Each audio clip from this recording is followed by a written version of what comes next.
Vijayanagara channel ವೀಕ್ಷಕರಿಗೆ ನಮಸ್ಕಾರ. ವಿಜಯನಗರ ವಾರ್ತೆಗಳಿಗೆ ಸ್ವಾಗತ. ಮುಖ್ಯಾಂಶಗಳು: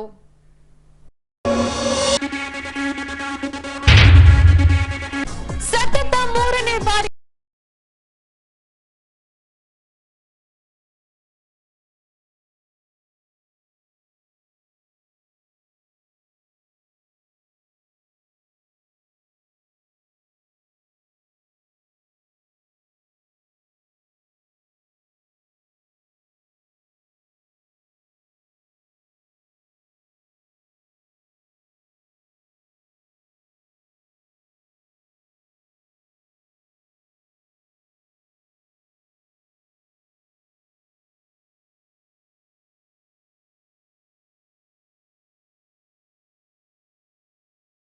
ಲಡ್ಡು ಹಂಚಿಕೆ, ನಮ್ಮವರಿಗೆ ಶುಭ ಹಾರೈಸಿದ ಬಿಜೆಪಿ ಮಂಡಲ. ಈಗ ವಾರ್ತೆಗಳ ವಿವರ. ನರೇಂದ್ರ ಮೋದಿರವರು ಸತತ ಮೂರನೇ ಬಾರಿಗೆ ಪ್ರಧಾನಿಗಳಾಗಿ ಪ್ರಮಾಣ ವಚನ ಸ್ವೀಕರಿಸುವ ಹಿನ್ನೆಲೆಯಲ್ಲಿ ಬಿಜೆಪಿ ಕಾರ್ಯಕರ್ತರು ಹಾಗೂ ಅಭಿಮಾನಿ ಬಳಗದಿಂದ ದೇಶವ್ಯಾಪಿ ದೇಗುಲಗಳಲ್ಲಿ ಪೂಜೆ ಸಲ್ಲಿಸಿ ಆಡಳಿತದಲ್ಲಿ ಯಾವುದೇ ರೀತಿಯ ವಿಘ್ನಗಳು ಬಾರದಿರಲೆಂದು ಪ್ರಾರ್ಥಿಸಿದ್ದಾರೆ. ಈ ಹಿನ್ನೆಲೆಯಲ್ಲಿ ಹೊಸಪೇಟೆ ಬಿಜೆಪಿ ಮಂಡಲದಿಂದ ಯುವ ಮೋರ್ಚಾದ ರಾಜ್ಯ ಕೋಶಾಧ್ಯಕ್ಷ ಸಿದ್ಧಾರ್ಥ ಸಿಂಗ್ ರವರೊಂದಿಗೆ ನಗರದ ಸಿದ್ಧಿವಿನಾಯಕನ ದೇಗುಲಕ್ಕೆ ಆಗಮಿಸಿದ ಹೊಸಪೇಟೆ ಬಿಜೆಪಿ ಮಂಡಲದ ಅಧ್ಯಕ್ಷರು ಹಾಗೂ ಕಾರ್ಯಕರ್ತರು ದೇಗುಲದಲ್ಲಿ ವಿಶೇಷ ಪೂಜೆಗೈದು ಪ್ರಾರ್ಥಿಸಿದರು. ಇನ್ನು ಬರುವ 5 ವರ್ಷಗಳ ಮೋದಿರವರ ಆಡಳಿತದ ಅವಧಿಯಲ್ಲಿ ಯಾವುದೇ ರೀತಿಯ ವಿಘ್ನಗಳು ಬಾರದಿರಲಿ ಹಾಗೂ ಈ ಭವ್ಯ ಭಾರತವನ್ನ ಅಭಿವೃದ್ಧಿ ಮಾಡುವುದರ ಜೊತೆಗೆ ದೇಶವನ್ನ ವಿಶ್ವಗುರುವನ್ನಾಗಿಸುವ ಶಕ್ತಿಯನ್ನ ಭಗವಂತ ಶಕ್ತಿ ನೀಡಲೆಂದು ವಿಘ್ನ ವಿನಾಶಕ ವಿನಾಯಕನಿಗೆ ವಿಶೇಷ ಪೂಜೆ ಸಲ್ಲಿಸಿ ಪ್ರಾರ್ಥಿಸಿದ್ದಾರೆ.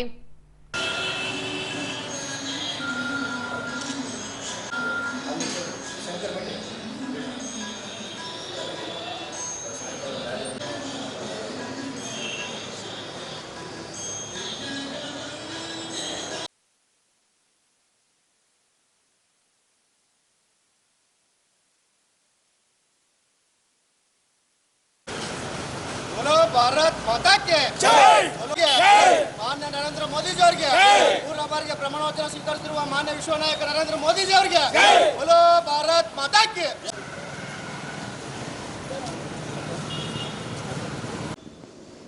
ಇವತ್ತು ಜೂನ್ 9ನೇ ತಾರೀಕು 2024 ಐತಿಹಾಸಿಕ ದಿನವಾಗಿ ಸತತವಾಗಿ ಮೂರನೇ ಬಾರಿ ನಮ್ಮ ದೇಶದ ಹೆಮ್ಮೆಯ ಯಶಸ್ವಿ ಪ್ರಧಾನಮಂತ್ರಿಗಳಾಗಿರ್ತಕ್ಕಂಥ ಶ್ರೀ ನರೇಂದ್ರ ಮೋದಿಜಿ ಅವರು ಈ ಸಂಜೆ 7:15ಕ್ಕೆ ಏನು ಪ್ರಮಾಣ ವಚನ ತಗೊಂತಿದ್ದಾರೆ.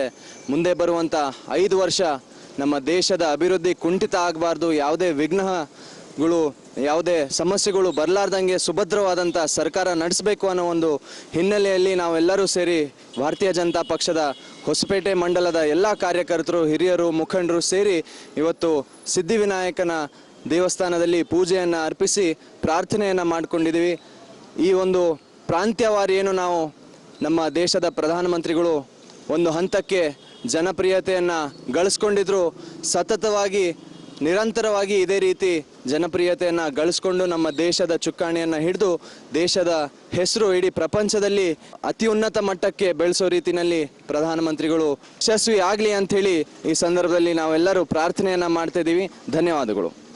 ಈ ದಿನ ನಮ್ಮ ಹೊಸಪೇಟೆ ಬಿಜೆಪಿ ಮಂಡಲ ವತಿಯಿಂದ ಮಾನ್ಯ ಸಿದ್ಧಾರ್ಥ ಸಿಂಗ್ ಸರ್ ಅವರ ಒಂದು ಮಾರ್ಗದರ್ಶನ ನೇತೃತ್ವದಲ್ಲಿ ನಾವು ಈ ದಿನ ಸಿದ್ಧಿಪ್ರಿಯ ವಿನಾಯಕ ದೇವಸ್ಥಾನದಲ್ಲಿ ಮಾನ್ಯ ನರೇಂದ್ರ ಮೋದಿ ಅವರ ಮೂರನೇ ಬಾರಿಗೆ ಪ್ರಧಾನಮಂತ್ರಿ ಆಗುವ ಹಿನ್ನೆಲೆಯಲ್ಲಿ ವಿಶ್ವ ಭಾರತ ಏನು ಕಂಡ ಕನಸು ವಿಶ್ವ ಭಾರತ ಆಗಬೇಕಂತೇಳಿ ನಮ್ಮ ಮಾನ್ಯ ನರೇಂದ್ರ ಮೋದಿ ಅವರು ಕಂಡ ಕನಸು ನನಸಾಗಲಿ, ಅವರಿಗೆ ಸುಭದ್ರತವಾಗಿ 5 ವರ್ಷಗಳ ಕಾಲ ಸುಕ್ಷಿಷ್ಟವಾಗಿ ಅಭಿವೃದ್ಧಿಗಳು ಕಾರ್ಯಗಳು ಯಶಸ್ವಿಯಾಗಲಿ, ನರೇಂದ್ರ ಮೋದಿ ಅವರಿಗೆ ಇನ್ನೂ ಉನ್ನತ ಮಟ್ಟ ಸ್ಥಾನ ಸಿಗಲಿ, ವಿಶ್ವನಾಯಕ ಎಂಬ ಪಟ್ಟವನ್ನು ದೊರಕಲಿ ಅಂತೇಳಿ ನಮ್ಮ ಹೊಸಪೇಟೆ ಬಿಜೆಪಿ ಮಂಡಲ ವತಿಯಿಂದ ಎಲ್ಲ ನಮ್ಮ ಬಿಜೆಪಿ ಮುಖಂಡರು, ಕಾರ್ಯಕರ್ತರು, ಎಲ್ಲ ನಮ್ಮ ಮಂಡಲ ಪದಾಧಿಕಾರಿಗಳು ಸೇರಿ ಇವತ್ತು ಪೂಜೆ ಸಲ್ಲಿಸಿದ್ವಿ.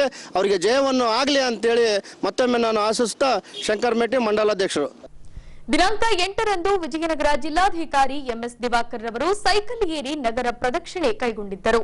ಈ ವೇಳೆ ಜೆಎಸ್ಡಬ್ಲ್ಯೂ ಕೇಂದ್ರ ಬಸ್ ನಿಲ್ದಾಣ ಸೇರಿದಂತೆ ವಿವಿಧೆಡೆ ಸಂಚರಿಸಿ ಸ್ವಚ್ಛತೆ ಕುರಿತು ಪರಿಶೀಲಿಸಿ ಚರಂಡಿ ವ್ಯವಸ್ಥೆಯನ್ನ ಸರಿಪಡಿಸಲು ನಗರಸಭಾ ಪೌರಾಯುಕ್ತರಿಗೆ ಡಿಪಿಆರ್ ತಯಾರಿಸಲು ಸೂಚಿಸಿದ್ದಾರೆ. ಹೀಗೆ ಈ ಅಂಶಕ್ಕೆ ಸಂಬಂಧಿಸಿದಂತೆ ಸೈಕಲ್ ಮೂಲಕ ಜೆಎಸ್ಡಬ್ಲ್ಯೂ ಕೇಂದ್ರ ಬಸ್ ನಿಲ್ದಾಣಕ್ಕೆ ಆಗಮಿಸಿದ ಜಿಲ್ಲಾಧಿಕಾರಿ ಎಂಎಸ್ ದಿವಾಕರ್ ರವರು ಇಲ್ಲಿನ ಶೌಚಾಲಯದ ವ್ಯವಸ್ಥೆ ನೋಡಿ ಬಸ್ ಡಿಪೋ ಮ್ಯಾನೇಜರ್ ವಿರುದ್ಧ ಕಿಡಿಕಾರಿದ್ರು. ಅದೇ ರೀತಿ ಬಸ್ ನಿಲ್ದಾಣವನ್ನ ಸದಾ ಸ್ವಚ್ಛತೆಯಿಂದ ಕಾಪಾಡುವಂತೆ ಸೂಚಿಸಿದ್ರು. ಇನ್ನು ರಾಜಕಾಲುವೆಯಲ್ಲಿನ ತ್ಯಾಜ್ಯವನ್ನ ಸ್ವಚ್ಛಗೊಳಿಸಲು ಈ ಹಿಂದೆ ಸೂಚಿಸಲಾಗಿತ್ತಾದರೂ ನಗರಸಭೆಯ ಅಧಿಕಾರಿಗಳ ನಿರ್ಲಕ್ಷ್ಯಕ್ಕೆ ಬೇಸರ ವ್ಯಕ್ತಪಡಿಸಿ ನಗರದಲ್ಲಿ ಆರೋಗ್ಯಕರ ವಾತಾವರಣ ಕಾಪಾಡುವಂತೆ ಸೂಚಿಸಿದರು.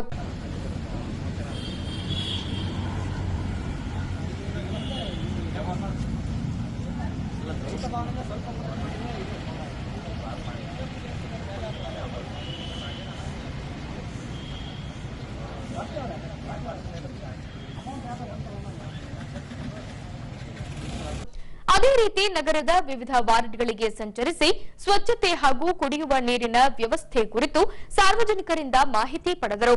ಇನ್ನು ಪೌರ ಕಾರ್ಮಿಕರು ವಾಸಿಸುತ್ತಿರುವ ಪ್ರದೇಶಕ್ಕೆ ತೆರಳಿ ಅವರಿಂದ ಅಹವಾಲುಗಳನ್ನು ಸ್ವೀಕರಿಸಿ ಈ ಭಾಗದಲ್ಲಿ ರಸ್ತೆಗಳನ್ನು ಅಭಿವೃದ್ಧಿಪಡಿಸಬೇಕು ಹಾಗೂ ಎಲ್ಲಾ ವಾರ್ಡ್ಗಳಲ್ಲಿ ಸ್ವಚ್ಛತೆ ಸೇರಿದಂತೆ ಚರಂಡಿ ವ್ಯವಸ್ಥೆಯನ್ನ ಸರಿಪಡಿಸಲು ಬೇಕಾಗುವ ಡಿಪಿಆರ್ ತಯಾರಿಸುವಂತೆ ಅಧಿಕಾರಿಗಳಿಗೆ ಸೂಚಿಸಿದ್ದಾರೆ.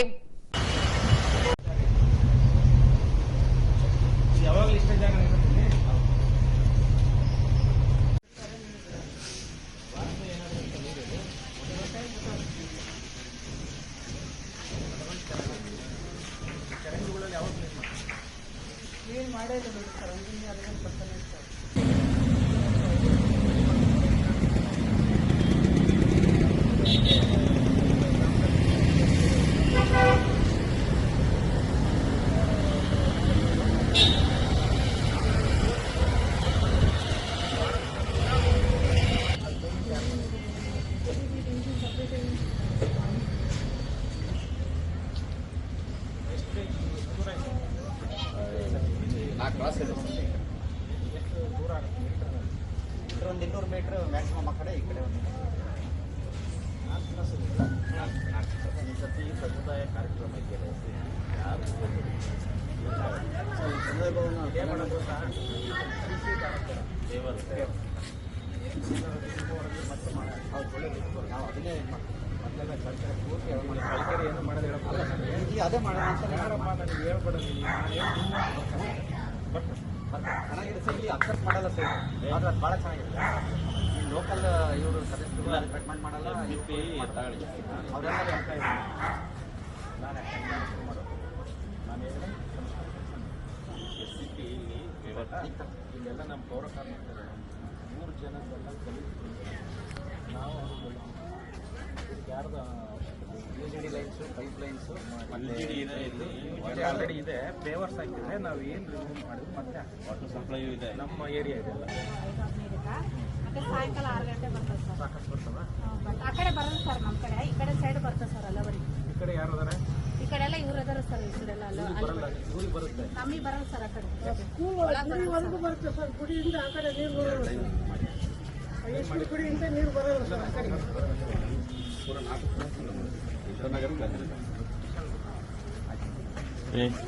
ಇವಾದ್ಮೇಲೆ ಯಾರು ಬಂದು ಚೆಕ್ ಮಾಡಿ ಇವತ್ತು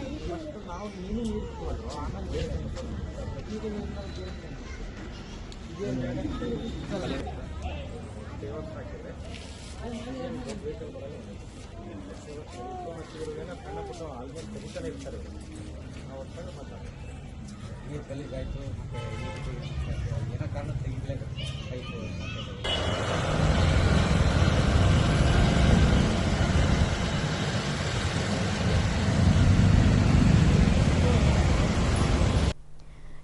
ವರ್ಷಗಳ ಇತಿಹಾಸ ಹೊಂದಿರುವ ಸ್ಥಳೀಯ ತುಂಗಭದ್ರಾ ಜಲಾಶಯವು ಬಳ್ಳಾರಿ, ವಿಜಯನಗರ, ಕೊಪ್ಪಳ, ರಾಯಚೂರು ಹಾಗೂ ಆಂಧ್ರಪ್ರದೇಶದ ಜನರ ಜೀವನಾಡಿಯಾಗಿದೆ.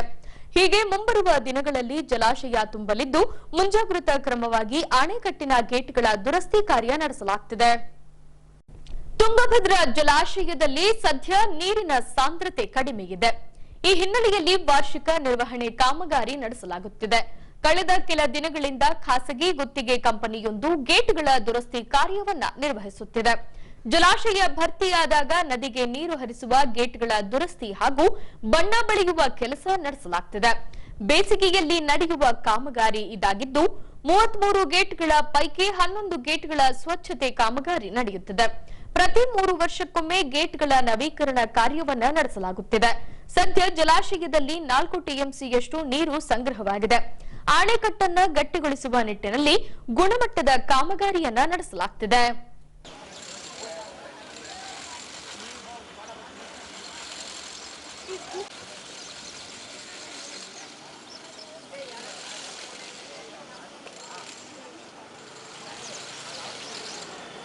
ನರೇಂದ್ರ ಮೋದಿರವರು ಸತತ 3ನೇ ಬಾರಿಗೆ ಪ್ರಧಾನಮಂತ್ರಿಗಳಾಗಿರುವ ಹಿನ್ನೆಲೆಯಲ್ಲಿ ಬಿಜೆಪಿ ಕಾರ್ಯಕರ್ತರು ದೇಶವ್ಯಾಪಿ ಸಂಭ್ರಮ ನಡೆಸುತ್ತಿದ್ದಾರೆ.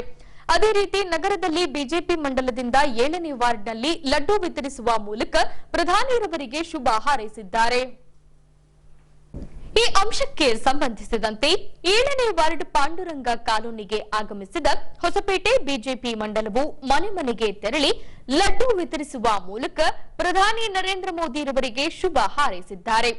ಹಬ್ಬನೇ ಆಚರಣೆ ಆಗಿದ್ದೇನೆ ಅಂತ ಅನಿಸ್ತಾ ಇದೆ. ಇಲ್ಲಿ ವಾತಾವರಣ ನೋಡಿದ್ರೆ ಸಿಹಿ ಹಂಚುವ ಮೂಲಕ ಇಡೀ ವಿಶ್ವ ನಾಯಕ ನಮಗೆ 3ನೇ ಬಾರಿಗೆ ಪ್ರಧಾನಮಂತ್ರಿ ಆಗಿರೋದು ಸಂತೋಷವನ್ನು ತಂದುಕೊಟ್ಟಿದೆ. ಅವರಿಗೆ ದೇವರು ಇದೆ ತಾನೇ. ನಮ್ಮ ಸಿದ್ದರ್ ಸಿಂಗ್ ಸರ್ ಒಂದು ನೇತೃತ್ವದಲ್ಲಿ ನಮ್ಮ ಇಡೀ ಹೊಸಪೇಟೆ ಬಿಜೆಪಿ ಮಂಡಲದಿಂದ ಸಿದ್ಧಿವಿನಾಯಕ ದೇವಸ್ಥಾನದಲ್ಲಿ ಮಾನ್ಯ ನರೇಂದ್ರ ಮೋದಿಜಿ ಅವರ ಪ್ರಮಾಣವಚನ ಹಿನ್ನೆಲೆಯಲ್ಲಿ ಅವರಿಗೆ ಯಶಸ್ವಿಯಾಗಲಿ ಶುಭವಾಗಲಿ ಅಂತೇಳಿ ನಾವು ಪೂಜೆಯನ್ನು ಸಲ್ಲಿಸಿ ನಂತರ ಈ 7ನೇ ವಾರ್ಡ್ಗೆ ನಾವು ಆಗಮಿಸಿ ಈ ಸಿಹಿ ಹಂಚುವ ಕಾರ್ಯಕ್ರಮದಲ್ಲಿ ಭಾಗವಹಿಸಿದ್ದೇವೆ. ಎಲ್ರಿಗೂ ಹೃತ್ಪೂರ್ವಕವಾದ ಧನ್ಯವಾದಗಳು ತಿಳಿಸ್ತಾ ಇದ್ದೇನೆ. ಭಾರತದ ಪ್ರಧಾನಮಂತ್ರಿಯಾಗಿ ಇಂದು ನರೇಂದ್ರ ದಾಮೋದರ್ ದಾಸ್ ಮೋದಿಜಿಯವರು ಸತತವಾಗಿ 3ನೇ ಬಾರಿಗೆ ಪ್ರಧಾನಿ ಅಭ್ಯರ್ಥಿಯಾಗಿ ಇವತ್ತು ಪ್ರಮಾಣ ವಚನ ಸ್ವೀಕಾರ ಮಾಡಲಿದ್ದಾರೆ. ಹಿಂದಿಯಲ್ಲಿ ಒಂದು ಮಾತಿದೆ, ದುನಿಯಾ ಜುಕ್ತಿ ಹೈ ಜುಕಾನೆ ವಾಲೆ ಚಾಯಿ ಅಂತ. ಜಗತ್ತು ಬಾಗತ್ತಂತೆ ಬಾಗ್ಸಿರ್ಬೇಕು ಅಂತ ಬಾಗ್ಸಕ್ಕಂತ ಶಕ್ತಿ ವ್ಯಕ್ತಿ ಯಾರಂದ್ರೆ ಅದು ಮೋದಿಜಿ ಅನ್ನೋ ಒಂದು ಮಾತನ್ನ ನಾನು ಹೇಳಲಿಕ್ಕೆ ಇಷ್ಟಪಡ್ತೀನಿ ಬಂಧುಗಳೇ. ಯಾಕಂದ್ರೆ ವಿಶ್ವಗುರುವತ್ತ ಭಾರತ ದಾಪುಗಾಲಿಡ್ತಾ ಇದೆ ಅಂದ್ರೆ ಅದಕ್ಕೆ ಕಾರಣ ಇವತ್ತು ನಮ್ಮೆಲ್ಲರೂ ಕೂಡ ಮುನ್ನಡೆಸ್ತಕ್ಕಂತ ಮೋದಿಜಿ ಅನ್ನೋ ಒಂದು ಮಾತನ್ನ ಹೇಳ್ತಾ ಇದ್ದೇನೆ. ಯಾಕಂದ್ರೆ ಈ ಹಿಂದೆ ಇತ್ತು ಭಾರತ ಯಾವ್ದಾದ್ರೂ ಒಂದು ಸಭೆ ಸಮಾರಂಭಗಳು ಅಂತಾರಾಷ್ಟ್ರೀಯ ಸಮಾರಂಭಗಳು ಹೋಗ್ದಾಗ ನಮ್ಮ ಭಾರತದ ಸ್ಥಾನಮಾನ ಸ್ಥಿತಿಗತಿ ಏನಿತ್ತು, ಈಗಿನ ಭಾರತದ ಭವ್ಯ ಪರಿಸ್ಥಿತಿ ಏನಾಗಿದೆ ಅಂತಕ್ಕಂಥ ಅಂದ್ರೆ ಬದಲಾಗಿದೆ. ಜಗತ್ತು ಬದಲಾಗಿದೆ. ನಮ್ಮ ಭಾರತನ ಬದಲಾಯಿಸಿದ್ದು ಅದು ಮೋದಿಜಿ ಅಂತ ನಮ್ಮ ಮಾತನ್ನ ಹೇಳ್ತಾ ಇದ್ದೀನಿ.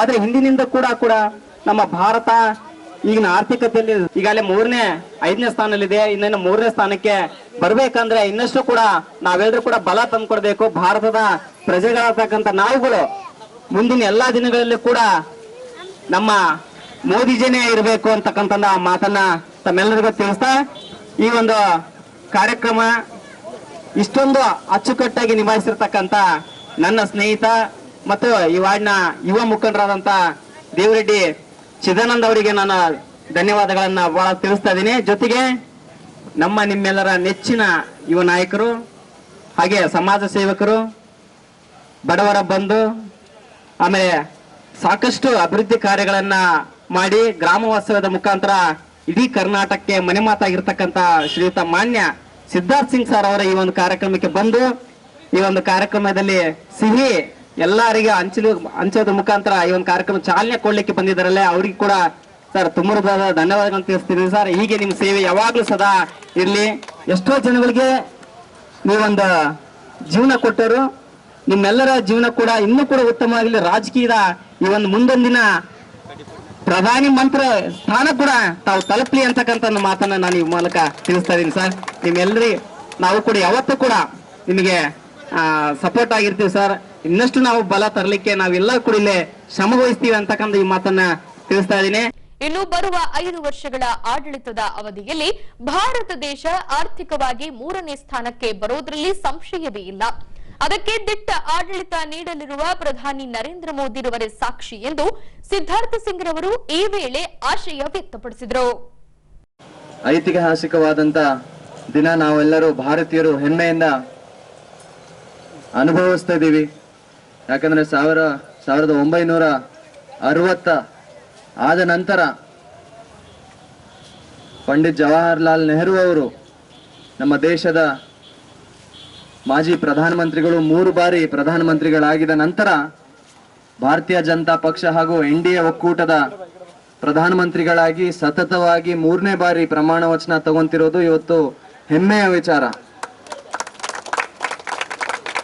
ಇವತ್ತು ಇಡೀ ಪ್ರಪಂಚ ಭಾರತಕ್ಕೆ ತಿರುಗಿ ನೋಡು ಹಾಗೆ ವಾತಾವರಣವನ್ನು ಸೃಷ್ಟಿ ಮಾಡಿ ನಮ್ಮೆಲ್ಲರ ಮನಸ್ಸಿನಲ್ಲಿ ಭಾರತ ಮೇಲೆ ಇರ್ತಕ್ಕಂಥ ಪ್ರೀತಿ ಪ್ರೇಮವನ್ನ ಹೆಚ್ಚಿನ ಪ್ರಮಾಣದಲ್ಲಿ ಉಕ್ಕಿ ಉಕ್ಕಿ ಬಂದಂಗೆ ದೇಶ ಪ್ರೇಮವನ್ನು ಹುಟ್ಟಿ ರಾಷ್ಟ್ರ ನಿರ್ಮಾಣದಲ್ಲಿ ನಮ್ಮ ಸಾಮಾಜಿಕ ಜವಾಬ್ದಾರಿಯನ್ನ ಅರಿವು ಮಾಡಿಸಿರ್ತಕ್ಕಂಥ ನಮ್ಮ ದೇಶದ ಯಶಸ್ವಿ ಪ್ರಧಾನಮಂತ್ರಿಗಳು ಇವತ್ತು ಸಂಜೆ 7:15ಕ್ಕೆ ಏನು ಪ್ರಮಾಣ ವಚನ ತಗೊಂತಿದ್ದಾರೆ, ಆ ಒಂದು ಹಿನ್ನೆಲೆಯಲ್ಲಿ ಈಗ ತಾನೇ ನಾವು ನಗರದ ಹೃದಯ ಭಾಗದಲ್ಲಿ ಇರ್ತಕ್ಕಂಥ ಸಿದ್ಧಿವಿನಾಯಕ ದೇವಸ್ಥಾನದಲ್ಲಿ ಈ ಮುಂದೆ ಬರುವಂತ 5 ವರ್ಷಗಳು ಭಾರತಕ್ಕೆ ಉಜ್ವಲವಾದಂತ ಭವಿಷ್ಯವನ್ನು ಕೊಟ್ಟು ಯಾವುದೇ ಸಮಸ್ಯೆಗಳು ಯಾವುದೇ ವಿಘ್ನಗಳು ಬರಲಾರ್ದಂಗೆ ನಮ್ಮ ದೇಶದ ಪ್ರಧಾನಮಂತ್ರಿಗಳು ಸೇವೆ ಮಾಡಬೇಕು ಅಂತ ಹೇಳಿ ಪ್ರಾರ್ಥನೆಯನ್ನ ಮಾಡಿ ಈ ಒಂದು 7ನೇ ವಾರ್ಡಿನ ಪ್ರದೇಶದಲ್ಲಿ ಈ ಭಾಗದ ನಮ್ಮ ಹೆಮ್ಮೆಯ ಕಾರ್ಯಕರ್ತರು ಹಾಗೂ ಮುಖಂಡರಾಗಿರ್ತಕ್ಕಂಥ ಚಿದಾನಂದಣ್ಣವರು ಹಾಗೂ ಅವರ ತಂಡ ಸ್ವಇಚ್ಛೆಯಿಂದ ಮನೆ ಮನೆಗೆ ಅಭಿಮಾನದಿಂದ ದೇಶ ಪ್ರೇಮದಿಂದ ಸಿಹಿ ಹಂಚೋ ಒಂದು ಏನು ವ್ಯವಸ್ಥೆ ಮಾಡಿಕೊಂಡಿದ್ದಾರೆ. ನಮ್ಮ ಹೊಸಪೇಟೆ ನಗರದ ಮಹಾಜನತೆಯ ಪರವಾಗಿ ಅವರಿಗೆ ನಾನು ತುಂಬು ಹೃದಯದ ಅಭಿನಂದನೆಗಳನ್ನ ತಿಳಿಸಲಿಕ್ಕೆ ಬಯಸ್ತೀನಿ. ಸೊ ಹಂಗಾಗಿ ಮುಂದೆ ಬರುವಂತ ದಿನಗಳಲ್ಲಿ ಇವಾಗ ನಮ್ಮ ದೇಶ ಏನು 5ನೇ ಆರ್ಥಿಕ ಬಲಿಷ್ಠ ರಾಷ್ಟ್ರವಾಗಿ ಹೊರಹೊಮ್ಮಿದೆ. ಮುಂದೆ ಬರುವಂತ 5 ವರ್ಷದಲ್ಲಿ 3ನೇ ಸ್ಥಾನಕ್ಕೆ ಬೆಳೆಸಬೇಕು ಅನ್ನೋ ಏನು ಗುರಿ ಇಟ್ಕೊಂಡಿದ್ದಾರೆ, ಅದಕ್ಕೆಲ್ಲ ನಾವು ಕೈ ಜೋಡಿಸಬೇಕು ಅನ್ನೋ ಒಂದು ಮನವಿಯನ್ನ ಮಾಡಿ ಇಲ್ಲಿ ಇರ್ತಕ್ಕಂಥ ಎಲ್ಲ ನನ್ನ ಆತ್ಮೀಯರಿಗೆ ವಂದಿಸುತ್ತಾ ನನ್ನ ಮಾತಿಗೆ ವಿರಾಮ ಕೊಡ್ತೀನಿ. ಧನ್ಯವಾದಗಳು. ಜೈ ಹಿಂದ್, ಜೈ ಕರ್ನಾಟಕ, ಜೈ ವಿಜಯನಗರ. ಈಗ ಪೊಲೀಸ್ ಪ್ರಕಟಣೆ. ಎಷ್ಟೇ ಹಳೆಯ ಬಂಗಾರವಿರ್ಲಿ, ಪಾಲಿಶ್ ಮಾಡಿದ ಮೇಲೆ ಹೊಸದೇ ರೀತಿಯಲ್ಲಿ ಕಾಣ್ತದೆ ತಾಯಿ, ನೋಡಿ.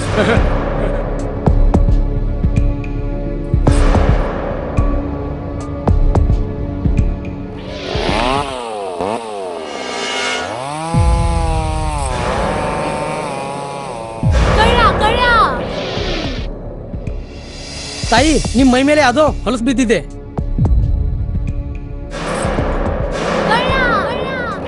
ಇಲ್ಲಿ ತಾಯಿ, ನಾನು ಪೊಲೀಸ್. ಅಲ್ಲಿ ಮುಂದೆ ದಾರಿಲಿ ದೊಡ್ಡ ಗಲಾಟೆ ಆಗಿದೆ, ಮತ್ ನೀವು ಇಷ್ಟೆಲ್ಲ ಒಡವೆ ಹಾಕೊಂಡು ತಿರುಗಾಡ್ತಾ ಇದ್ದೀರಾ. ಈ ಒಡವೆಗಳನ್ನ ಈ ವಸ್ತ್ರದಲ್ಲಿ ಕಟ್ಟಿ ಪರ್ಸ್ನಲ್ಲಿ ಇಡಿ. ಹಾಕಿ ಪರ್ಸ್ನಲ್ಲಿ ಇಡೋಣ. ಅಲ್ಲೇ ಮುಂದ್ಗಡೆ ಆಗಿದೆ. ಇದು ತಗೊಳ್ಳಿ ತಾಯಿ, ನಾನು ಬರ್ತೀನಿ. ಈ ಕಡೆಯಿಂದ ಹೋಗಿ.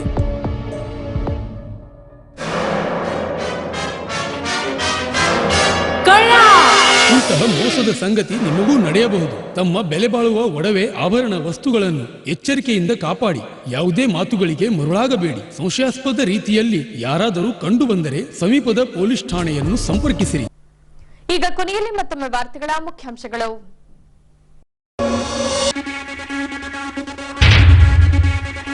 ಸತತ 3ನೇ ಬಾರಿ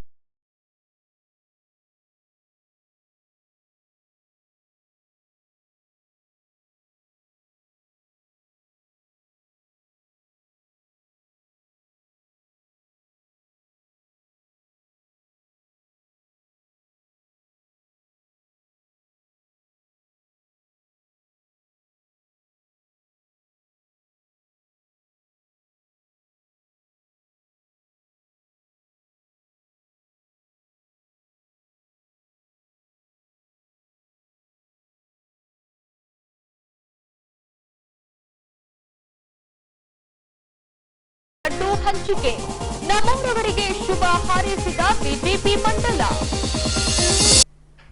ಇಲ್ಲಿಗೆ ವಾರ್ತಾ ಪ್ರಸಾರ ಮುಕ್ತಾಯವಾಯಿತು. ದೈನಂದಿನ ಆಗುಹೋಗುಗಳ ಮಾಹಿತಿಗಾಗಿ ವೀಕ್ಷಿಸಿ ವಿಜಯನಗರ ಸುದ್ದಿವಾಹಿನಿ. ನಾನು ತೇಜಸ್ವಿನಿ ಪಿ ಪಾಟೀಲ್. ನಮಸ್ಕಾರ.